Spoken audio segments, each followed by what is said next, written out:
Alright, what's happening, y'all? It's your boy Rico from RicoScores, and I am earlier this time. This video is not coming out at 2 a.m. like last time, or like a lot of my videos have been doing lately. But we're here to talk about the Washington Commanders 2024 Day 2 of mandatory mini camps. Even though mandatory, I mean, at this point, it's really no reason to bring it up because we've had 100% participation even throughout the voluntary parts of things. But we're here to break down everything that happened in practice, position group by position group. I'm gonna provide you clips of what happened, so you're gonna be able to see a lot of it, especially when it comes to Jaden Daniels or any big plays like the Quan interception. Speaking of, first of all, Quan made a huge play today. He looks like a future star. We're gonna break that down. We have a starting rookie left tackle right now in practice, but who knows if that's actually gonna be able to stick. We'll discuss Brandon Coleman potentially being our starting left tackle. We also have a Frankie Louvu injury that we got to discuss. Nothing crazy. Still need to talk about it. Also, this Luke being used as like a Deebo Samuel, Curtis Samuel clone type of guy may have some real momentum to it. We also have some really heavy tight end competition going on right now. A couple of Washington Commanders rookies just got paid recently as well. And then also Jaden Daniels finally spoke to the media, and he had a lot of very interesting quotables to speak on and talk about. So we really got to dive into not only what he looked like in practice today, but also what he said after practice. But before we dive into all of that, make sure you stiff arm that like button, stiff arm the subscription button, and stiff arm the bell next to that subscription button so you get notification each and every time I release an informative and opinionated video just like this one. Make sure you stay tuned for all of the content and updates. Anything Commanders, I got y'all, your one-stop shop for anything practice updates just like this video and the video I did last night. Make sure you stay tuned for those. I'm working on a lot of interesting video ideas, a lot of different concepts. Again, there's about to be this dead period of 6 weeks of just nothing going on Washington Commanders, like absolutely nothing. And so I promise y'all that I'm still coming out with daily content. I'm gonna have to reach deep in my bag, but I have a lot of video ideas that I haven't been able to get to because the Commanders have been constantly coming out with updates and things going on. So trust me, I have a lot of content for y'all, even during this 6-week dead period until we get to training camp, which starts at the end of July. Again, mandatory mini camps end tomorrow, as in Thursday, June 13th, and we don't have anything Commanders going on until, I believe, what is it, July 29th. So make sure you stay tuned, buckle up for that. Rookie film sessions on the way, more live streams, call-in shows, all of that as well. And without further ado, let's go ahead and dive into this video. Let's get it. Adam.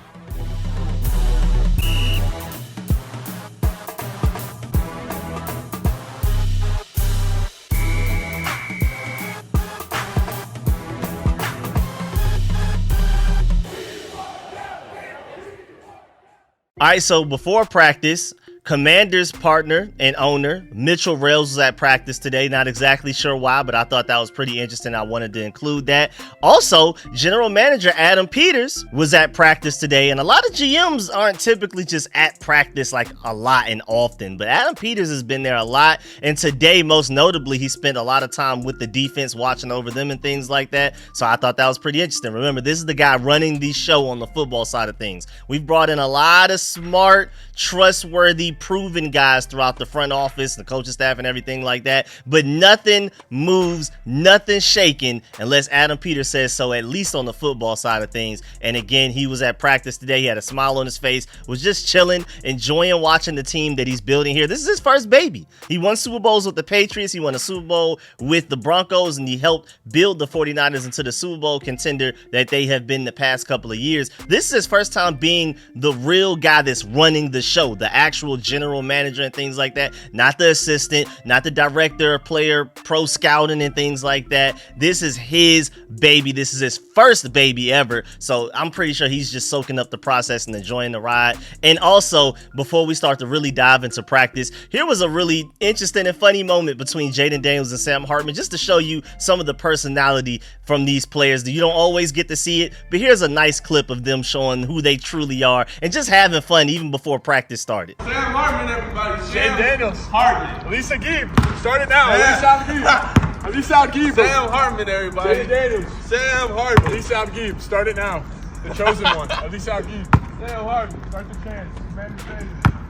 And then injury-wise, we do have an injury to note. a new one. This is like one of the very first new ones. We have linebacker Frankie Louvu, who sat out today with what is described as a very minor issue. And John Quan wanted to make sure he emphasized the fact that it's June 12th and there's no reason to push it. And there's also, on the fan side of things, no reason to panic. Nikki Javala broke it down and said that Frankie Louvu was inside during the Commanders minicamp practice. So instead of being outside like my background is today, where they normally practice, as long as like there's no inclement weather, they're typically outside, Frankie Louvu was instead back in the indoor bubble where they had rookie mini camps, at least one of the practices, and apparently he has a very minor ankle injury. The team is not concerned, and this is primarily precautionary.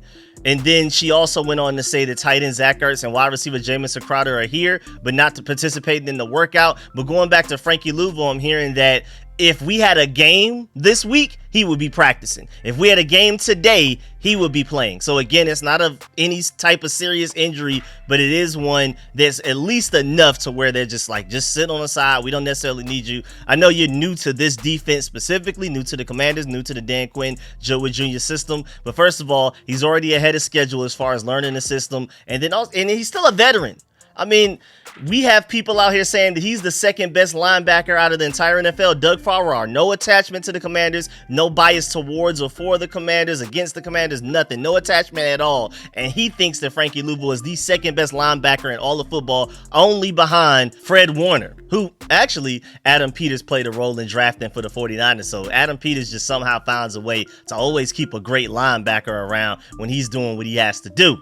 But again, Frankie Louvu's injury is not that serious. They're just like, it's not worth pushing it and making a very minor injury any worse than it already is. So again, just wanted to give y'all that update because y'all deserve to know that. But at the same time, as fans, do not panic. Now moving on to the coaching staff, Scott Abraham pointed out the fact that Dan Quinn is always wearing that same shirt as you can see on your screen right now. He is not playing about the message that he's trying to send anybody, anywhere, anytime. He said that multiple times out loud at press conferences already. He's showing that he's living by that. He wants the players to live by that motto as well. And he is not playing about making sure that he always wears that shirt. Just to remind, just in case, I believe the words are in the practice like locker room and facilities where they do film study and stuff like that. And he's also on top of that wearing the shirt every time that he gets a chance to. And then also, Cliff Kingsbury, as you see on your screen right now, we've already talked about this during voluntary OTAs and rookie minicamps, but this guy is very involved, very hands-on. He's active. He's not letting another coach do it. He's doing it. He's out there drawing up, basically causing pressure for the quarterbacks, simulating pressure for the quarterbacks, for them to work around and throw past and around those guys, and around him specifically when he's the one doing it for those drills. This guy is very hands-on. He's not playing. And Chris Russell brought up a great point. Often, coaches that show energy and passion are overly hyped by this fan base because of the stiff nature of the past. Remember how we constantly praised Bieniemy last year. However, I really believe that Cliff Kingsbury was a slam dunk hire and fit for at least this year.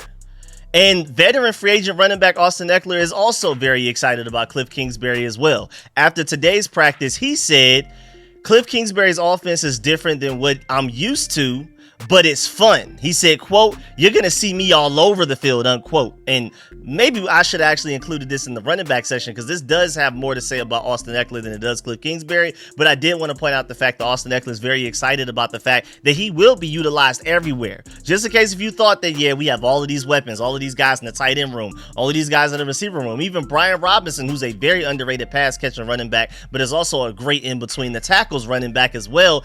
Austin Eckler has already seen signs and little clues that he's going to be heavily involved in this offense and the offensive game plan that Cliff Kingsbury is piecing together, especially for Jaden Daniels. And then also, most importantly, speaking of Jaden Daniels, he's also very excited about Cliff Kingsbury. He said, quote, "Just the offensive mind Cliff is, the type of coach he is, and how he can scheme things up. He has a very quarterback-friendly offense." And before we start to really dive into what happened in practice today, y'all know I gotta show y'all the energetic drill to start practice. And this time, instead of it being defensive lines coach Daryl Tapp that was the star of the show. It was linebackers coach Ken Norton Jr. He was the one that was arguably showing the most energy today. But the fact that there's always like a debate on who was showing the most energy out of all of the energy that was there just goes to show that these people are really embracing this energetic beginning and start of every practice. I love it. I thought it may have ended after rookie mini camps. I thought that maybe it was just a rookie mini camp thing, but even the veterans are taking part of it, and even guys that are proven like Ken Norton Jr. with the reputation that he has around the NFL, the great reputation. I mean, he's pretty much done it all on the field and on the coaching side of things, and even he's that energetic in that drill. So everybody's buying in. I love it. Now moving on to the quarterbacks. Just to let you know, Rick Dog Walker has something to say about all of this Jaden Daniels hype. He said, quote, "If you think I'm going to be excited about that Heisman Trophy winner, the fact that he can play catch, you got the wrong guy. I'm excited about the prospects, but it doesn't mean squat until they get into pads," unquote. And I'm not going to lie. I mean, he has a point there, but at the same time, Jaden Daniels is doing everything that they're asking of him right now and beyond. And so it's easy to get really excited. It's really easy to buy into what you're seeing because right now things are looking great and everything is most importantly like ahead of schedule. Jaden Daniels looks better than what even I expected as a guy at this point in the offseason from a guy that again wanted Jaden Daniels in the draft. Leading up to the draft, I was on the Jaden Daniels side of things. And even as a guy that preferred Jaden Daniels over Drake May and a lot of the other quarterbacks, I'm still like a little surprised that like, man, this guy's better now sooner than I even thought. So I understand Doc Walker's point, and I do agree. At this point, I mean, it's just no pads, no contact. We're not even going against, I mean, let alone going against like an enemy team that wants to tackle you to the ground and doesn't care whether you get hurt or not. And then let alone, we're not even in pads yet going against your own team who will protect you. The reason that you're wearing a yellow jersey compared to everybody else so that everybody knows not to hit you. Like, so really he hasn't been under any serious duress, any stress or anything like that yet. So I can't wait to see how he reacts to that. But everything that they've asked him so far, he's been great. And that's also not stopping us fans from being excited because Scott Abraham even tweeted out after practice, "Cool moment. Jaden Daniels runs out of bounds. A couple of young fans in attendance start screaming, 'Jaden, Jaden, can we have your autograph?' Jaden with a huge smile just starts nodding repeatedly. The rookie quarterback is already a big fan favorite. It's really hard not to buy in with what's going on right now. Even JP Finley and Mitch Tisler, when they promoted their podcast talking about practice, after practice, they tweeted it with, "It's only June and don't jump to conclusions, but Jaden Daniels has impressed at each step." I'm telling you, man, the Jaden Daniels hype is real. I understand Doc Walker's point again, but I just feel like this is the type of guy that you can buy into even a little bit early, even though it is a little early. And before we even get into the team drill stuff, Jaden Daniels was out there throwing bombs to De'Ami Brown. De'Ami Brown was the recipient of the first two passes that you're seeing, and then it was Terry McLaurin the third one, and then you had Colson Yonkov as the fourth one in that exact order, and nothing looks rookie about it. I mean, he just looks like a seasoned veteran already. Again, there's no pads, there's no contact, but he looks good. I'm sorry, but I'm excited. I'm sorry, Doc Walker, but I think I'm buying in early. I just got to, man. And then he was also showing some more of his accuracy in the early practice drills as well. And I'm super excited about how efficient and on schedule this offense is going to potentially be just off of his legs an ability to extend plays and drives because of his legs, but then also most importantly his accuracy, man. This offense is always going to be ahead of the sticks.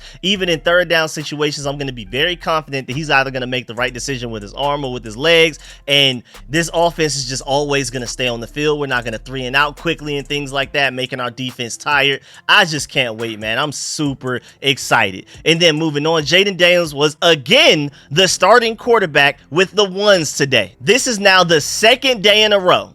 I mean, just go ahead and name him the starter already, Dan Quinn. I don't know what you're waiting on. In voluntary OTAs the past month, Jaden would rotate in and out as the starter with Marcus Mariota at times. But now, he's just been the full-blown starter all mandatory minicamp so far.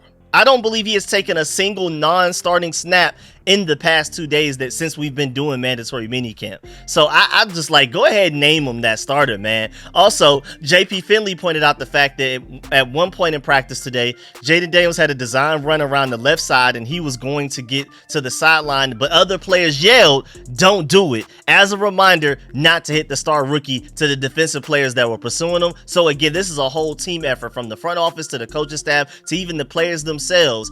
Do not hurt Jaden Daniels. Do not hurt our prized possession. This is the face of the franchise. This is our leader. This is our franchise quarterback. At least he should be able to become that and things like that. And they're just really emphasizing don't do it. It's not even just coaches. It's players on the sideline screaming that when Jaden Daniels did a design run earlier today. I thought that was pretty cool. This is like a whole team-wide thing. And then also, Jaden Daniels spoke to the media after practice, and y'all know there were a lot of interesting quotes and takeaways from that. So you know we got to dive into that. First of all, the thing that a lot of us have been wondering, when does he actually get into these facilities if he's always the first guy there? I had to know, because several veterans have said that they pride themselves on being one of, if not the first guy to the facilities in normal circumstances in previous years that they've been at the NFL, that they've been in the NFL as a veteran player that's been in the NFL for several years, most notably Jonathan Allen.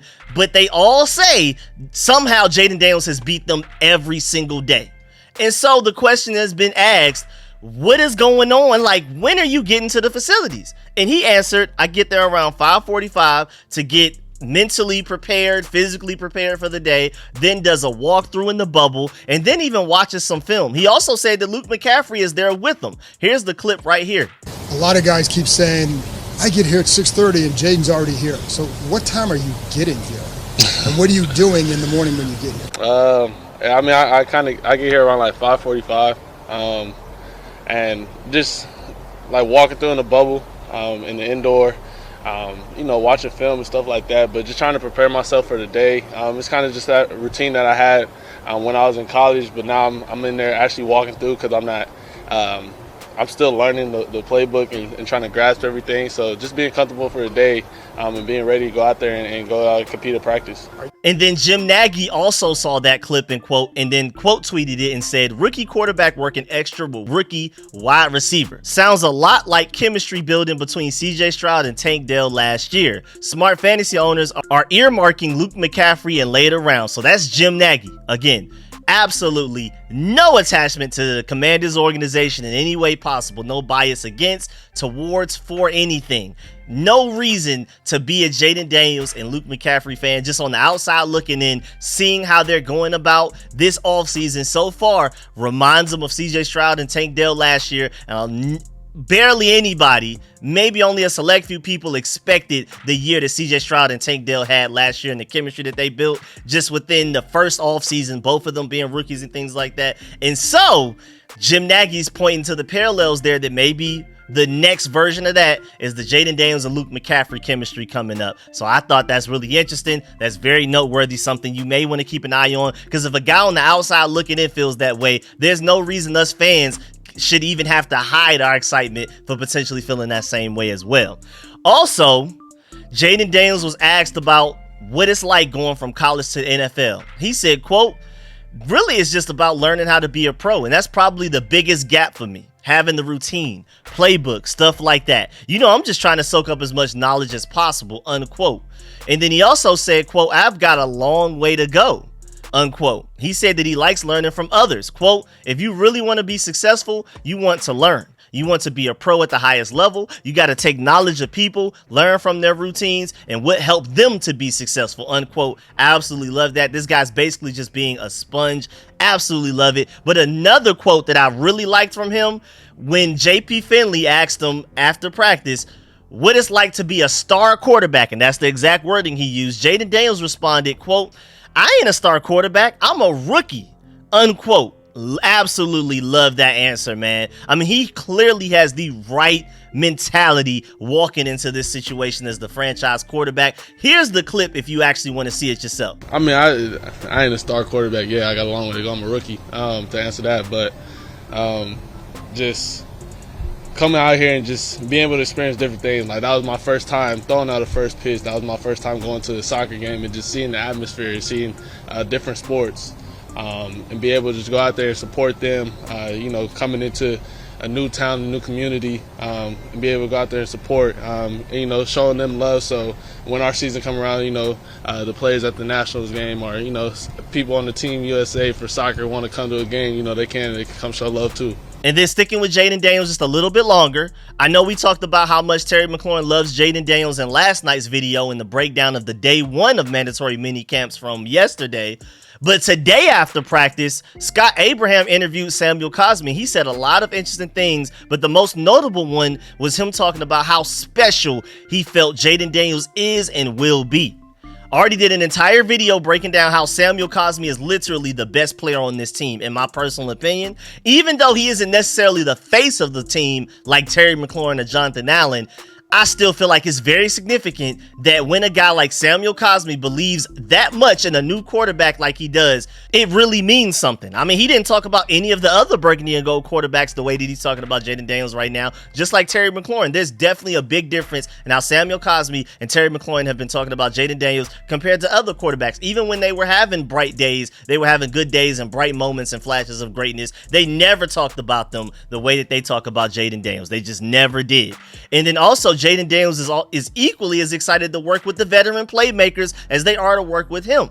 He even talked about how they will be a huge help for his development. Coming straight from Zach Selby from the official Commanders website, he said in his article breaking down what happened in practice, the Commanders began retooling their offense nearly 2 months ago before Daniels joined the team, using their available cap space to shore up the offensive line and add depth to thinner positions. Tight end Zach Ertz and running back Austin Eckler were 2 of the first players they signed, hoping their experience and leadership would help stabilize the unit as they learn Cliff Kingsbury's system. The 2 have been valuable assets for Daniels. Daniels said, quote, "They're a huge help.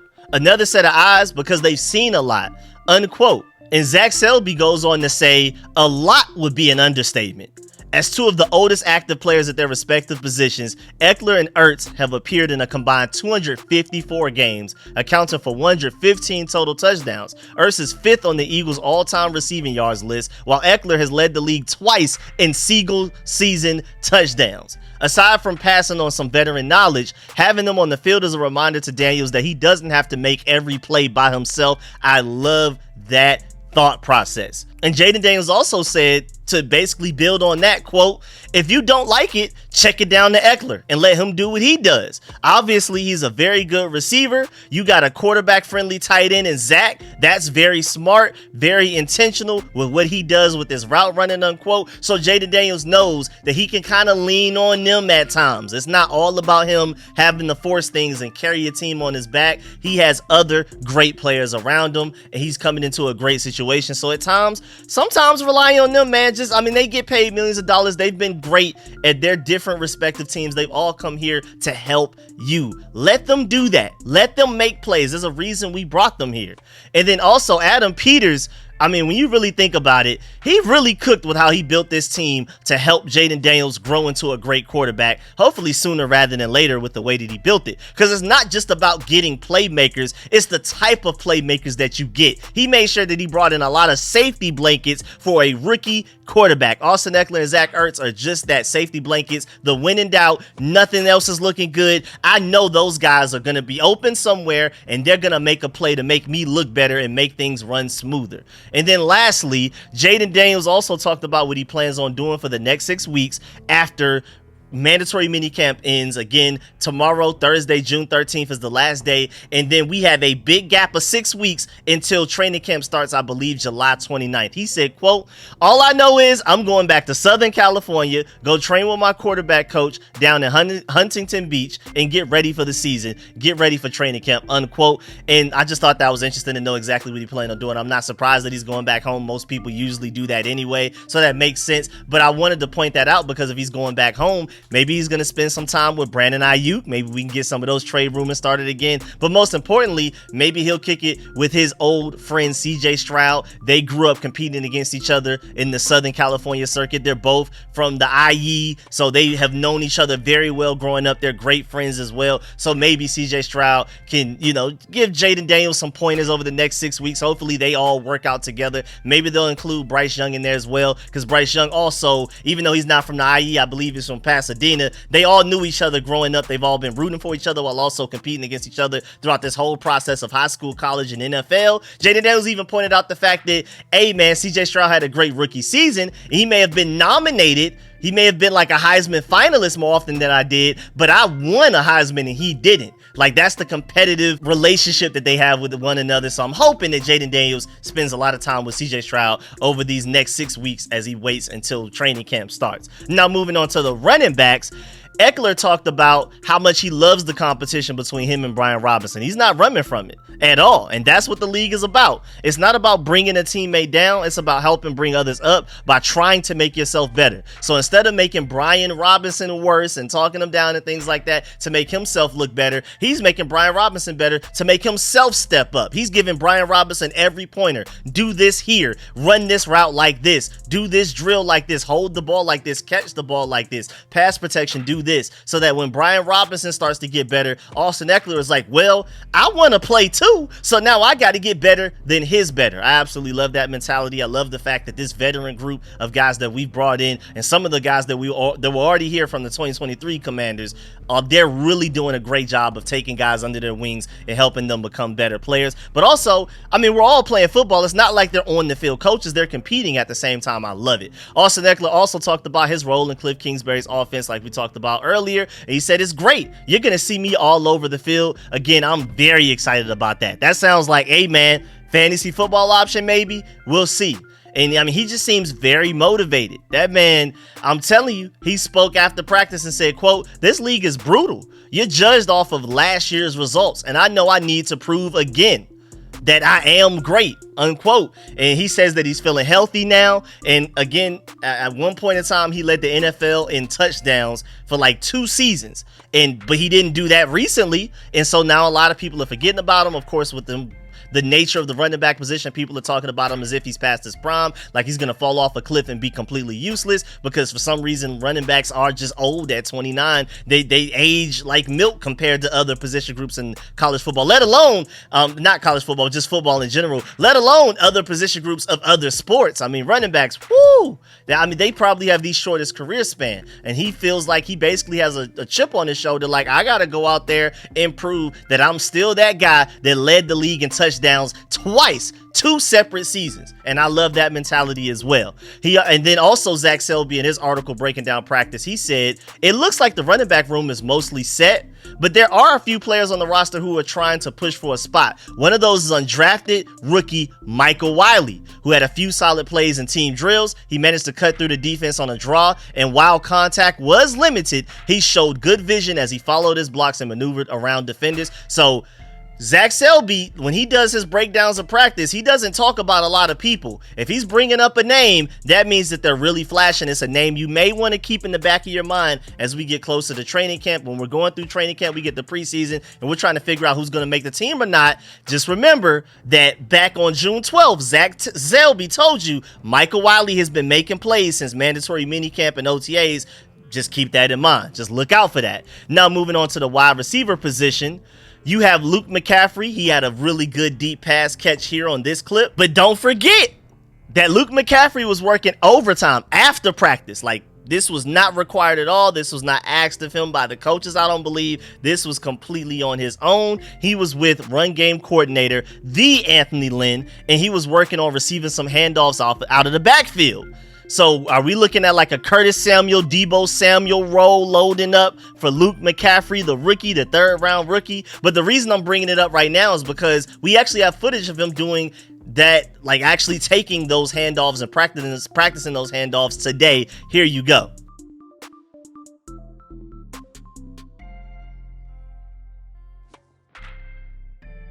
So this is something serious right now. This was not a one-day thing. This wasn't just, oh, they were trying it yesterday just to see what would happen. This may really be a thing that they're trying to deploy in this offense and this Cliff Kingsbury system. But again, Anthony Lynn was brought here to basically make sure we marry the pass with the run perfectly. Again, he led the 49ers to the best rushing attack in the entire NFL last year as their run game coordinator. Remember back when he was the Chargers head coach that they did a lot of great things with the run game as well. He was literally brought here to make sure, hey, Cliff Kingsbury, I know you get pass happy. I'm here to make sure it's like a checks and balances system. You can pass the ball a lot, but we also want to run the ball a lot as well. And then I'm also taking one of your receivers and I'm going to have him doing some running back things as well. And if you want to do that, I'm your guy to help teach them. If there were anybody in the NFL that I would trust to be able to turn Luke McCaffrey into like a Curtis Samuel, Deebo Samuel like role, Anthony Lynn would definitely be one of the guys at the highest of my list.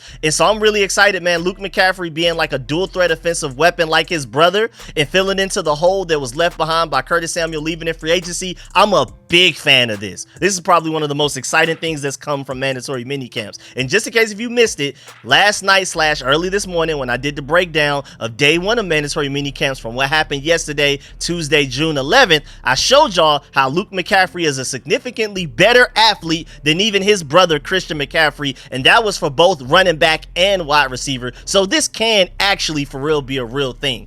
Don't just assume that he's not very athletic. He's actually more athletic than Christian McCaffrey. So if Christian McCaffrey can do it, Luke McCaffrey can as well. It may take longer, but he has the higher ceiling. I'm not saying he has the higher floor. I'm not saying he's the better player coming out of college even. I'm not saying that Luke McCaffrey entering the NFL is better than Christian McCaffrey entering the NFL, but he is the better athlete, which naturally means that he has the higher ceiling, but we'll see if it actually even matters. We'll see.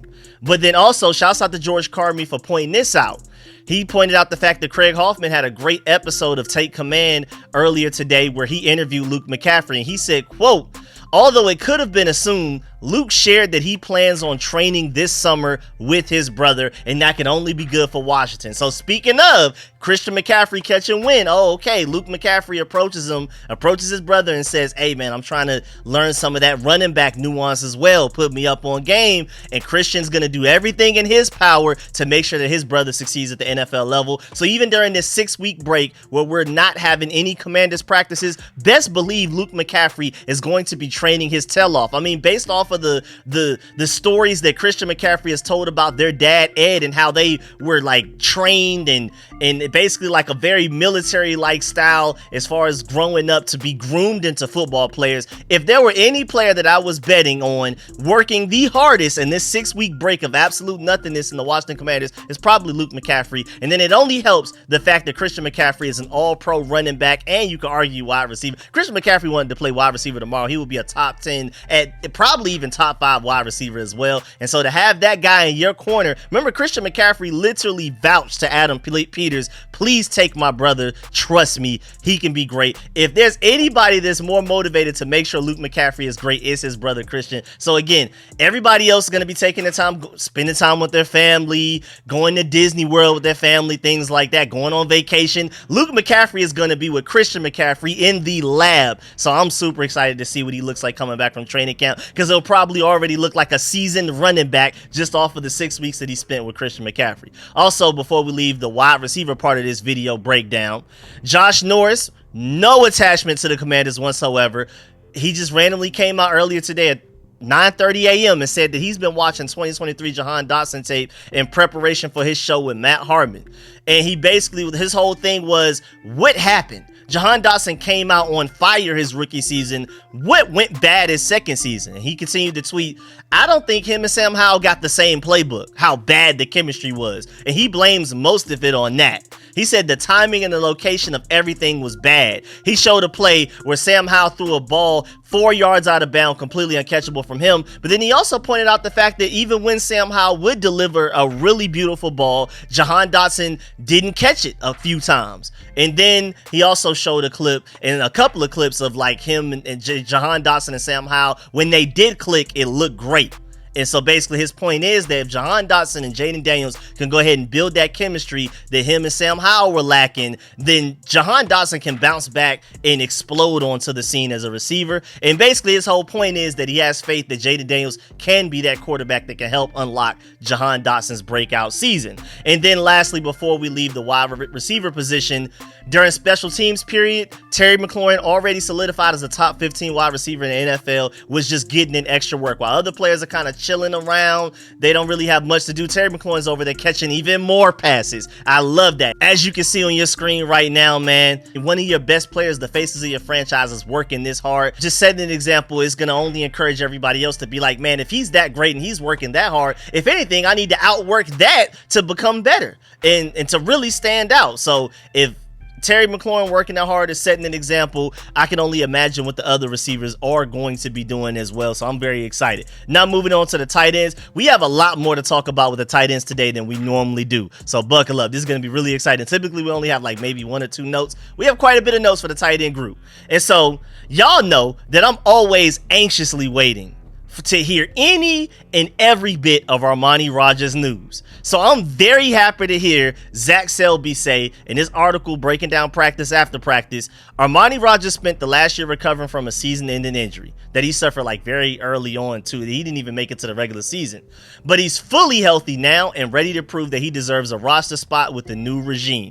He made an impressive catch at the start of 11-on-11 drills, fighting through some contact to haul in a grab near the middle of the field. And y'all know that has me very excited. Armani Rogers is that guy. Y'all better stop playing with him. But this takes me to my next point. Y'all saw the clip earlier of Jaden Daniels throwing those deep bombs, and one of them was to Colson Yonkov, who's like kind of like a fullback but also doubles up as a tight end. He's tight end by title right now. He's an undrafted free agent though. But this was the second day in a row, and I'm not going to necessarily jump to conclusions, but this is somebody that I wrote off as just an undrafted free agent that really didn't have much of a shot at making the team. But now that's 2 days in a row that he's looked good catching passes from Jaden Daniels deep down the field.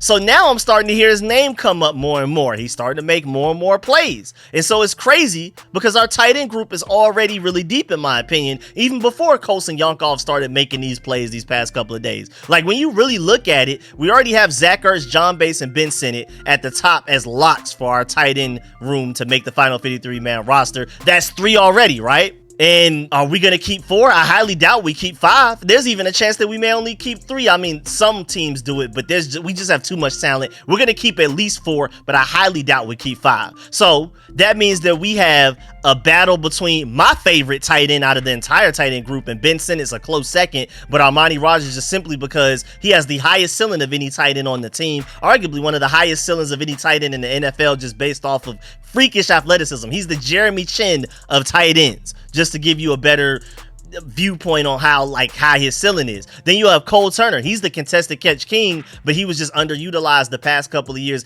dramatically by Eric Bieniemy. I mean, he was healthy scratches going into season sometimes. To some of these games, that was crazy. And then now you have Colson Yonkov, who I was just talking about, making plays, and all of those guys that I just said recently are fighting for one last available spot potentially. It's a great problem to have, but it's a crazy situation. We went from last year not having enough tight ends to now we have too many good tight ends. Again, it's a great problem to have, but I'm really interested in seeing who's going to get that last spot. If I had to bet money right now, it seems like Cole Turner and Colson Yonkov will probably be the guys that end up on the practice squad, but then they're so talented. Again, it's a great problem to have, but somebody's going to try to scoop up Cole Turner and or Colson Yonkov if they don't make the 53-man roster. And again, I'm giving the lean towards Armani. If we're only keeping 4, which is the most likely situation going into the final 53-man roster that we're going to end up with going to the regular season, I think Armani Rogers gets that last spot. And again, the other two guys that don't make it, other teams are going to be trying to take them from us. I'm just letting you know that now. They're not going to be able to chill. They're going to have to be one of those protected practice squad players if you even think about potentially keeping them. Now moving on to the offensive line part of the video, going back to Zach Selby in his article, he said we have more movement on the offensive line today. On Tuesday, it was Cornelius Lucas who spent most of the time as a starting left tackle, but today on Wednesday, it was 3rd round rookie Brandon Coleman's turn at the position. It's worth noting that the Commanders have tried multiple players at that spot throughout the offseason, so Coleman getting reps does not necessarily mean that he is guaranteed to win the job outright. it. Still, it was a good opportunity for the rookie to see how he stacked up against starting NFL defensive linemen, and from what I'm hearing, he looked pretty good out there. So Brandon Coleman may be ready sooner than what we thought. I really hope so, and shouts out to my boy Linnell Willingham, because I completely agree with him with what he said on Twitter. He said he's physically ready.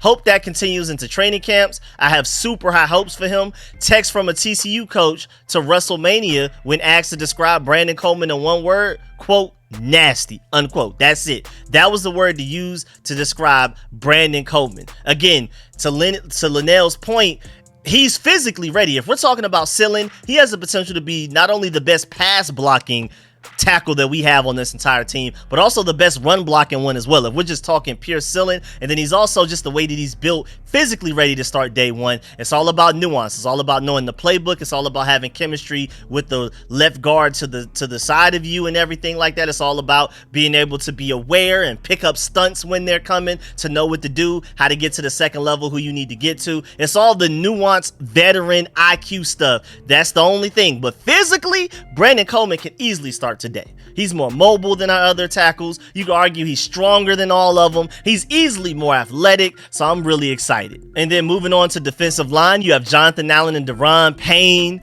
doing the sled drills. They look explosive. They look like they're ready to bounce back, to get back to their 2022 selves. I cannot wait. And Johnny Newton, whenever he comes back fully healthy, is going to play a huge role in how great they are. I'm super excited. And shouts out to Scott Abraham for not only this clip, but the breakdown of the clip. He said the Commanders defensive line brings it each and every practice that I've seen this year. The physicality, the energy, the pace. They never stop or slow down the entire practice. It's just one drill after another, unquote. And I'm not surprised, because right now the only real young fresh rookie that we have out of that entire group, especially interior defensive line wise, is just Johnny Newton, but he's hurt right now, so he's not even able to participate. We just have pure seasoned veterans, especially in that interior defensive line, but even a lot of the edge rushers that we have as well. So I'm not surprised that our defensive line is really up there when it comes to physicality, the pace, the energy, the professionalism, coming in and looking like veterans. I'm not surprised at all, especially with Jonathan Allen and Deron Payne leading that group. Dorrance Armstrong excited about finally getting a starting opportunity. I'm sure that he's taking advantage of every little snap that he gets. He's cherishing every moment. He's not taking anything for granted. So I'm not surprised there at all. Now moving on, Commanders' second round pick rookie, speaking of Johnny Newton, has officially signed his 4-year deal worth $9.757 million. I'm excited for him. We're getting the rookie class shirt up. I'm gonna give you the final update on the rookie class when we get to Mike Sainristil, when we talk about the DBs, because he also officially signed his rookie deal recently. I believe Johnny Newton was earlier today, but I believe, or maybe yesterday, and then Mike Sainristil was a couple of days ago. But we'll get there again once we get to the defensive back part of this video. And then lastly, before we move on from the defensive line, Zach Selby said in his article that Andre Jones is one of the biggest stories of training camp last offseason because of how he uses athleticism to stand out and keep up with the likes of Lamar Jackson during joint practices with the Ravens last year. He wants to have a bigger impact in year 2, and he's off to a good start this offseason. He had 2 wins against Cornelius Lucas, using his speed to get inside of Lucas's protection and rush the quarterback. So Andre Jones is starting to flash again during the offseason. Now, granted, it didn't really turn into anything once we actually got to the regular season, but hopefully he's not an off-season warrior. But still, man, like I've talked about before, Trent Scott is the better run blocker because of his mobility, and Cornelius Lucas is only getting a shot at starting left tackle because of his pass blocking ability. So the fact that Andre Jones is winning against the guy whose only real value right now is pass protection, that's pretty impressive. I'm not gonna lie. And I'm hoping that Dante Fowler is taking Andre Jones under his wing, just like Bobby Wagner and Frankie Louvu with Jamin Davis and Jordan McGee, like Austin Eckler with Brian Robinson and those younger running backs, like Terry McLaurin with Luke McCaffrey, like Zach Ertz with Ben Sinnen and those young tight ends. I'm hoping Dante Fowler is doing something similar with Andre Jones, because Andre Jones is showing flashes, he's showing potential, he's showing a ceiling, and Dante Fowler and him are pretty much the same mold of player. I would say Dante Fowler was far more talented coming out of the draft. There's a reason he went in the first round and Andre Jones went in the 7th, but still, they're the same play style. So Dante Fowler should try to put him up on some game, give him a lot of the nuance, a lot of the cheat codes, things like that, man. Give him some advice, give him some pointers. Now moving on to the linebacker position. Again, like we talked about earlier, Frankie Louvu sat out of practice today. He was inside. It's only June 12th. No reason to push it. No reason to panic. That's the only real linebacker update I got for y'all today. Now moving on to the defensive backs. Again, like I briefly mentioned earlier, Mike Sainristil, another 2nd round pick, has officially signed his 4-year deal as well. His is worth $7.702 million in total, and I'm very excited with getting this rookie class shirt up. Now, just a heads up, there are only 3 draft picks that still haven't signed their rookie deals yet, and that includes Jaden Daniels. And just a reminder, Drake May signed his 4-year deal with New England for $36.6 million a few weeks ago. All fully guaranteed with a $23.4 million signing bonus, and May will carry a $6.6 million cap hit for his rookie season. I'm only bringing that up to give you a reference for how much Jaden Daniels will get, because he was picked the pick before Drake May. So even though it will not be much more than what I just talked about with Drake May's contract, it will be at least slightly more. Now going back to the defensive backs, Zach Selby and all of the reporters were absolutely amped about a big play that Quan Martin made today, man. Zach Selby tweeted, "Absolutely wild play by Quan Martin. He made the pick and secured the ball behind his back before running into the end zone." You had JP Finley tweeting, "Quan Martin with an absurd interception of Marcus Mariota. Quan tipped the pass and then caught the ball behind his back, bobbling it until he controlled it and ran down the sideline. Watch for that play on the Commanders social, just absurd." So he basically predicted that play was so amazing, there's no way that the Commanders do not post it after practice, and that's exactly what they did. They went ahead and posted the clip for all of us to see. Here you go right here.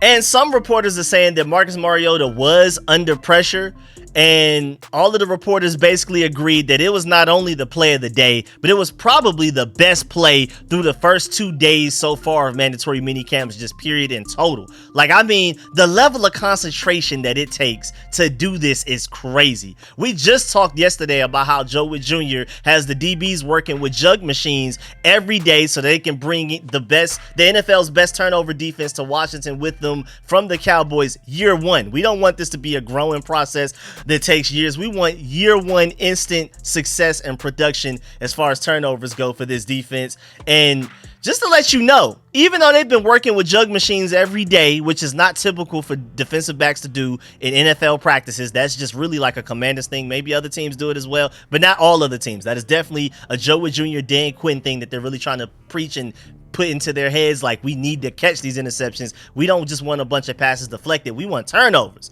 That's how we built what we built for the Cowboys last year. But again, back to my main point is that even though they're dealing with these jug machines and working with them every day, jug machines don't help with an ugly tip pass like that at all. And even though he's the one that tipped it in the first place, that's still ridiculous to be able to catch it off of his back like that. That's a very difficult catch to make. A typical spiral, you practice that all the time, from a quarterback throwing it to you, from another player throwing you the ball, from the jug machine. But when it's flopping around like that, that's very hard to come up with. So I'm amazed that he was able to do that. That's an insane play. First of all, let's just talk about the fact that he was the one that made the play to get to the ball in the first place to tip it. And then to find a way to get it even after the tip is just wow. Now, I wish he would have caught it off of the first contact instead of tipping it into the air like he did. If he just could have caught it off rip, that would have been maybe not necessarily a more exciting play to watch, but as like a true football guy, that's the better play to be made. If you can make it the first catch, the first time you contact the football, even better. But it's still a ridiculous play. And it's giving me optimism that we will actually go from one of the worst defenses into the NFL to one of the best defenses in the NFL within just 1 year, because you have guys like Quan Martin out here making plays like that. Again, here's just look at it one more time again, man.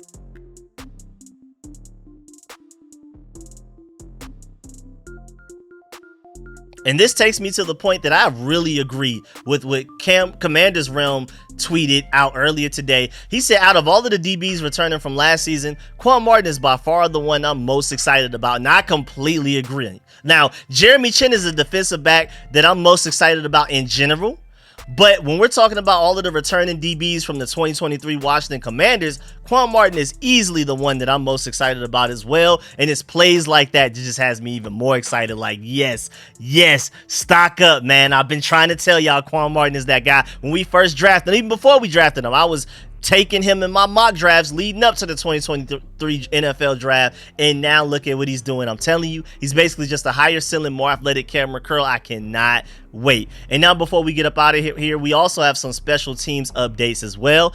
Kicker Lucas Havrasik, who was working out this week, just drilled a 46-yard field goal today, and almost the entire team was standing nearby and shouting and cheering him on, and that's pretty cool, man. I like moments like that. And remember that the Commanders have been trying out a few kickers. Like, we signed the Med kid, but we also brought in Andre Smith, Matt McCrane, and Lucas Havrasik, who I just talked about, who hit the 46-yarder today. We have a few kickers coming in, and then we're also reportedly reaching out to Jake Bates once he's available after, I believe it's June 16th, once the UFL season finally ends. So they're being very intentional with fixing this kicker situation that we ended up in, this predicament that just hit us out of nowhere with the whole Brandon McManus situation. And then lastly, the very last thing we're going to talk about before we get up out of here, you have Jahan Dotson and Emmanuel Forbes, as you see on the screen right now. They spent about 15 minutes today working on punt drills, and I love the way that the drill is designed, like with them doing that spin at the last second and then having to turn around and find the ball. So you just never know what may happen. Maybe,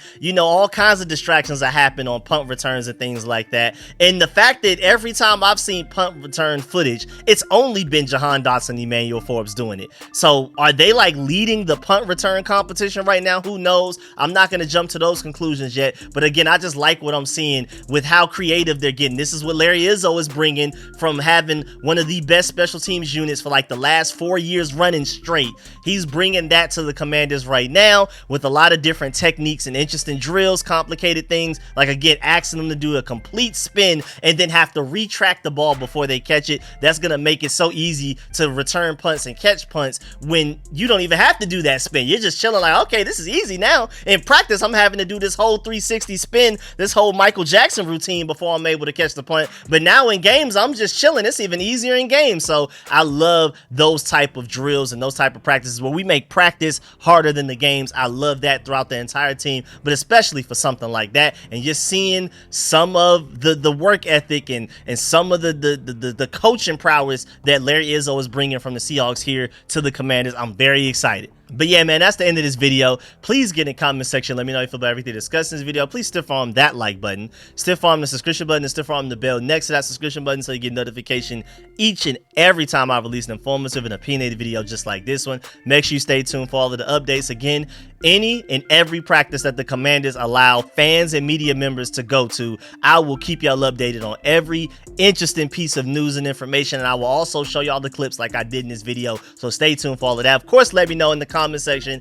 I've been, again, super busy, but I'm gonna try my best to read and reply to as many comments as I can. I'm even trying to go back to several videos back and reply to all of them and catch up. So just stay tuned. And again, like I always say, if you have a comment that you really want me to see or reply to or answer, if you have a question, just make sure you repeat it in another video. I do not mind. I don't consider that spam because that's my fault for missing the question in the first place. But let me know in the comment section how you feel about everything discussed in this video. I mean, especially like the main topics, like Brandon Coleman already getting starting reps at left tackle. Is that a serious thing, or is that just experimentation? Is he ready sooner than we think? Is Jartavius Quan Martin really a star at the safety position? How do you feel about the Frankie Louvu injury? My fault, I say energy. How do you feel about Luke McCaffrey being used in a Deebo Curtis Samuel like role? This is the second day in a row that we're talking about it. How do you feel about the heavy tight end competition? Who do you actually feel will end up making the final 53-man roster from the tight end room?